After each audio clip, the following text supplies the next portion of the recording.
Hey folks, on Lasagna here. Sorry for the delay. More work and more personal stuff came up again. So, yeah, let's go on to the review. No Time to Die is the fifth and final Bond film of the Daniel Craig run, and this video is spoiler free. I went into this pretty hesitant. Reviews were mostly positive on the film critic side, but, well, I made a video about how I disagree with most of what they thought of the Daniel Craig run of the Bond films. My basic premise in that video is that they were too serious to be dumb fun, but too dumb to be taken seriously. They had some themes running through them, but none of them were ever really built on or really taken advantage of in any way. The movies would just tell us Bond struggles with this, but we never really saw what that was on screen. None of the struggles really impacted Bond or his mission in any way, making all the themes of the film essentially just as much set dressing as the fancy cars. I called it fake deep and said it had no balls.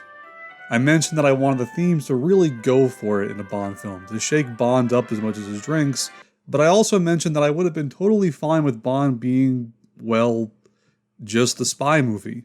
No Time to Die is that spy movie. It offers something fun and tense all at once. It's not a masterpiece, it's not mind-bending, it's not groundbreaking, it's not really anything other than a spy movie, and honestly, if every Craig film was like this one, I probably wouldn't have made my video. Without going into too many spoilers, Bond's big struggle this time is more just his life after retirement versus his agent life calling him back. There are personal stakes for Bond, but they aren't Bond has problems so much as the world won't let Bond just be happy, and the world is threatening the things that matter the most to Bond. It's honestly a really good fit for this style of Bond movie they're trying to do, because it gives the film an emotional connection to Bond and a serious edge, while letting Bond be the super perfect action hero he's always been the entire series. Whereas before, when they tried to do that, it would come off as a bit hollow, since the problems that Bond was going through were things that should have directly impacted Bond. These problems don't directly impact Bond,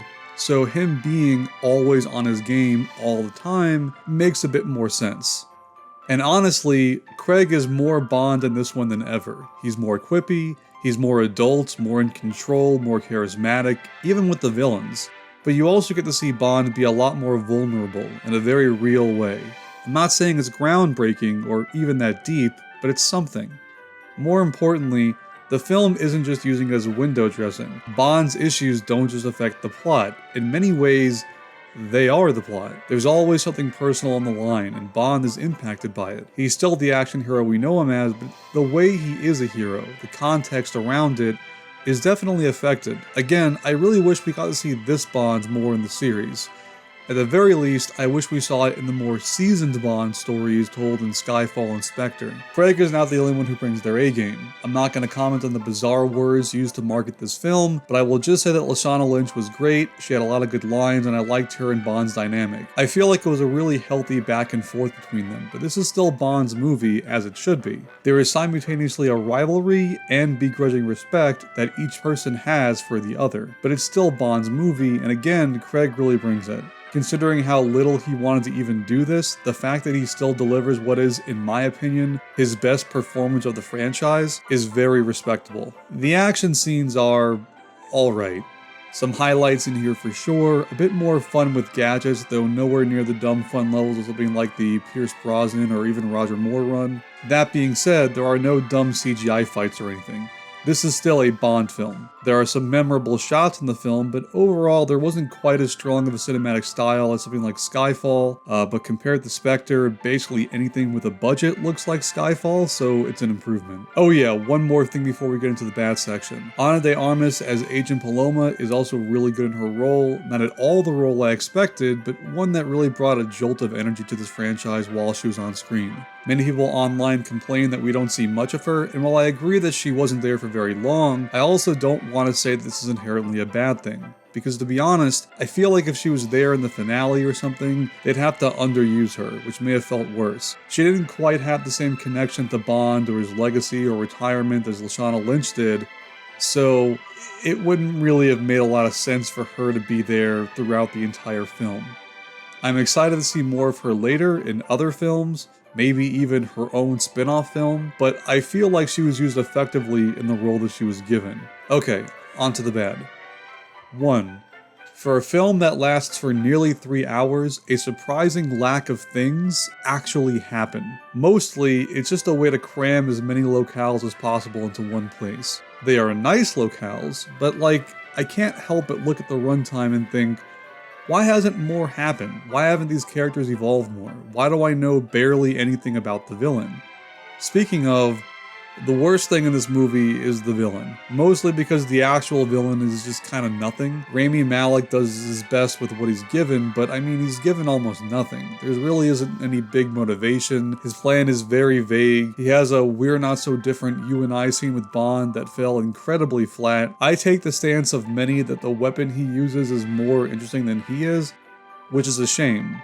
It's by far the weakest written villain besides Blofeld, who unfortunately is also in this movie, as is Spectre, which means I have to remember Spectre again, which is always a bad thing. Speaking of, another bad thing is that the movie is directly following Spectre, which means the undercooked relationship is still the relationship in this film, and Spectre is there. Thankfully, the movie's emotional points are decent enough with the acting and the writing that I found myself forgetting that their relationship was so undercooked in the previous movie.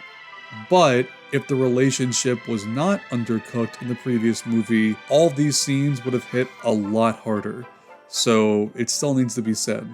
Beyond that, I mean, it's not bad. It isn't amazing, but it's definitely a solid way to go out. I've never felt these movies were incredible, and I have felt these movies squandered their potential, but there is definitely a sort of power in concluding a story that Craig has played for so long, and I'm glad the film was at least passable enough for me to feel satisfied. Overall, it wasn't a ballsy movie, but it was a fun one. I'll take it. Thanks for watching. I have some plans for the channel. I may want to actually start doing my Elder Scrolls series again because the video on video game refunds, that one kind of blossomed a bit into something that was way too bloated, and I had to kind of strip it down a little bit, so that's where a lot of my time went when it wasn't dealing with personal stuff. But yeah, thanks for your patience. And one of those videos that I mentioned will come out soonish. So subscribe and ring the bell because I'm not going to have a lot of alerts, but you'll want to be there when I do have them.